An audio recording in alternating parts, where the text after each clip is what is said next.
Walakin, tapi dia kata, adallaka an-nabi, sesungguhnya telah dekat, telah datang kepada kamu Nabi al-mab'uth, yang diutuskan, yang mana Nabi ini membawa bidini Ibrahim, agama Ibrahim.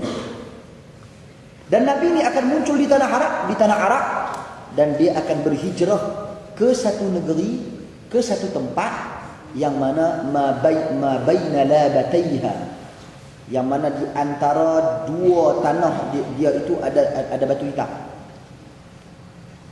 Maksudnya negeri itu dia berada di antara dua batu hitam.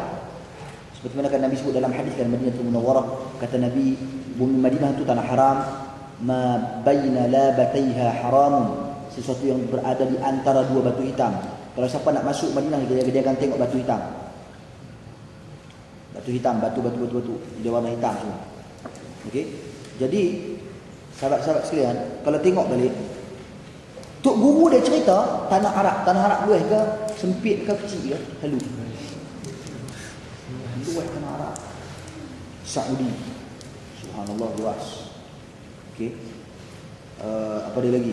Iraq, Kuwait, lagi Libya. Kemudian apa dia lagi? Libya tu masuk di Afrika. Tapi asalnya ke tanah Arab, lagi Arab. Okey. Kemudian lagi apa lagi? Algeria, Maghribi, UAE, Qatar, semua ni adalah tanah Bahrain, Arab, luas. Jadi Tok Guru dia beritahu kat dia Nabi ni dilahirkan di tanah Arab, dan dia akan berhijrah ke satu tempat yang mana tempat tersebut berada di antara dua batu hitam. Kalau bagi kita nak Google Map bagaimana? Kita yang ada Google Map pun belum tentu kita dapat kat mana ni, tak dapat gambar. Dan dia cerita lagi, dan ciri-ciri Nabi tersebut dan bumi tersebut, bumi yang subur dengan tanaman kurma. Lagi. Lepas tu dia cerita lagi, walahu awsaf, bagi Nabi ni ada beberapa sifat. Pertama sekali, dia tak makan sedekah tapi dia makan hadiah. Dia tak terima sedekah tapi dia terima hadiah.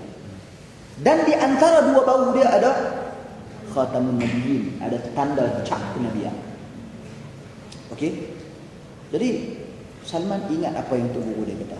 Jadi lepas Tok Guru dia wafat, dia pun cari tempat macam mana dia nak pergi ke tanah Arab. Tanah Arab tu. Dengan kehendak Allah Subhanahu Wa Taala datang pedagang-pedagang Arab, niaga di Syam. Maka dia kata, boleh tak aku nak ikut hangpa balik ke tanah Arab? Maka dia pun kata, boleh. Syarat apa? Syarat dia kena bagi duit sikit lah. Salman kata, aku tak ada apa, aku ada lembu dan kambing. Ambil semua lembu dan kambing aku, yang penting aku nak ikut hangpa.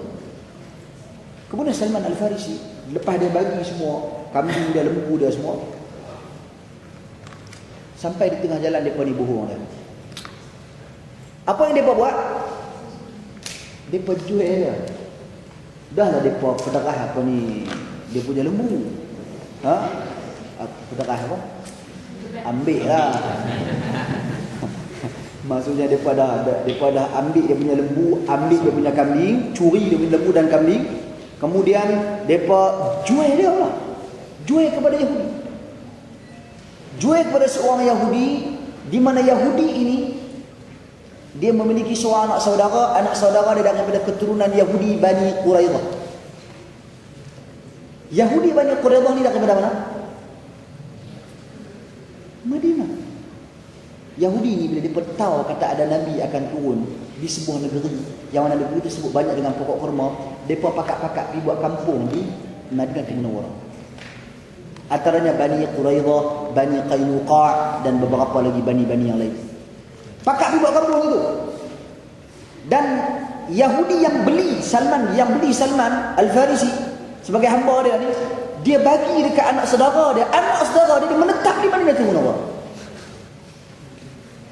Siapa susun map ni? Siapa susun perjalanan ni? Allah Subhanahu Wa Taala. Salman tak tahu apa. Dan dia sampai-sampai dia tengok, pokok kurma banyak oi. Dia ada hari. Pada ketika itu Madinah masih lagi dengan nama Yathrib. Belum lagi nama Madinatul Munawwarah. Dan Nabi SAW belum berhijrah lagi pun. Tak hijrah lagi Nabi SAW. Jadi bila Salman duduk kerja seperti biasa, tiap hari kerja, dia kerja sebagai hamba. Yang dia kena buat, dia kena uruskan ladang. Dia kena tengok buah kurma, dia kena tanam pokok kurma, dia kena korek, dia kena macam-macam lah. Petik buah kurma dan sebagainya. Itu kerja dia. Sampai perjalanan hijrah Nabi SAW. Bila Nabi sampai di Quba, orang Yahudi dengar Nabi sampai di Quba, mai bercerita dekat kampung mereka. Sampai dia jumpa Tuan Salman, majikan Salman. Pada ketika itu majikan Salman Yahudi ini berada di kebun bersama-sama dengan Salman. Salman duduk atas pokok, dia duduk bawah. Jadi mai si Yahudi yang bawa kisah berita daripada Quba. Quba kan jalan nak menuju ke Madinah sebelum Nabi masuk ke Madinatul Munawwarah. Nabi singgah dulu di Pekan, di Quba, Nabi bina satu masjid. Okay. Jadi sampai apabila yang Yahudi ni sampai, bila dia cerita ni, cara dia cerita tu, dia kata dah hancur dah orang Aus dan Khazraj ni. Orang Aus dan Khazraj ni celaka semua mereka ni kerana mereka telah menerima, mengiktiraf seorang nabi, lelaki yang mengaku menjadi nabi.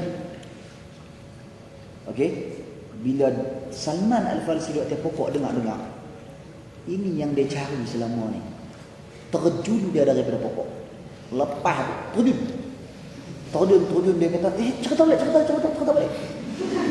Moga kalut. Maksudnya dia begitu excited, nak tahu sangat-sangat. Bos dia balik, tunggu apa lagi? Penampak selalu. Bos dia bagi lagi. Terbalik dah, hampir panjang. Nak kira apa? Salman naik balik pokok. Hamba. Salman teruskan kerja dia dan dia dah ada maklumat bahawasanya ada seorang lelaki mengaku menjadi Nabi datang. Okey, apa Salman buat? Keesokan harinya dia buat kerja siap-siap, bagi clear semua. Kemudian dia ambil ada kurma sikit, dia bawa pergi. Dia menuju ke Pekan Madinah. Sampai-sampai di Madinah, dia melihat seorang lelaki yang dikatakan Nabi, yang mengaku menjadi Nabi, Muhammad sallallahu alaihi wasallam. Dia tengok, perhati daripada jauh. Dia bawa kurma, dia kata, dia pergi, Tuan, saya lihat Tuan ni seorang yang baik, orang yang soleh. Maka ni saya bawa kepada Tuan ni sedikit kurma, saya sedekahkan kepada Tuan. Maka Nabi SAW senyum. Nabi ambil kurma. Nabi terima kurma. Tapi apa yang Nabi buat? Dia perhati lagi. Terlintas dalam hati dia ni, hai. Duk cara bukan ni. Pasal pergi terima. Tapi tak dia ambil. Nabi ajak teman-teman sahabat-sahabat aku. Ni kurma ni ada orang bagi makan lah. Nabi tak jamah walaupun sendiri. Dia kata, saku dah betul. Maknanya dia tak terima. Besok dia mai pula. Lepas beberapa hari dia mai pula. Bawa mai pula kurma. Tuan, ni ada lagi sikit kurma ni, aku hadiah lah. Nabi senyum lagi mana? Pasal apa? Pasal Nabi dengan para sahabat boleh duduk makan seorang sikit. Nabi ambil, sahabat ambil seorang sikit. Maka dia kata ada dua, dia ni tak terima sedekah, tapi dia terima hadiah. Satu lagi ya, iaitu tanda cap kenabian. Tak kalah Nabi londeh baju. Nabi duduk buka-buka juga. Payahlah macam tu. Okey. Jadi dia memikirkan macam mana nak buat. Suatu ketika beberapa hari selepas daripada itu, ada satu kematian dan Nabi SAW dengan para sahabat iringi jenazah tersebut masuk ke dalam perkuburan Baqiyah. Maka Salman dia ikut belakang Nabi. Dia ikut belakang Nabi SAW dan Nabi SAW seolah-olah tahu, kata Salman Al-Farisi duduk pantau Nabi SAW. Maka Nabi secara sendirinya meluruhkan, menjatuhkan rida kain yang menutup dua bahu Nabi sehingga ternampak cap kenabian. Lantas Salman memeluk Nabi SAW, cium Nabi SAW, lalu menyatakan la ilaha illallah Muhammad Rasulullah.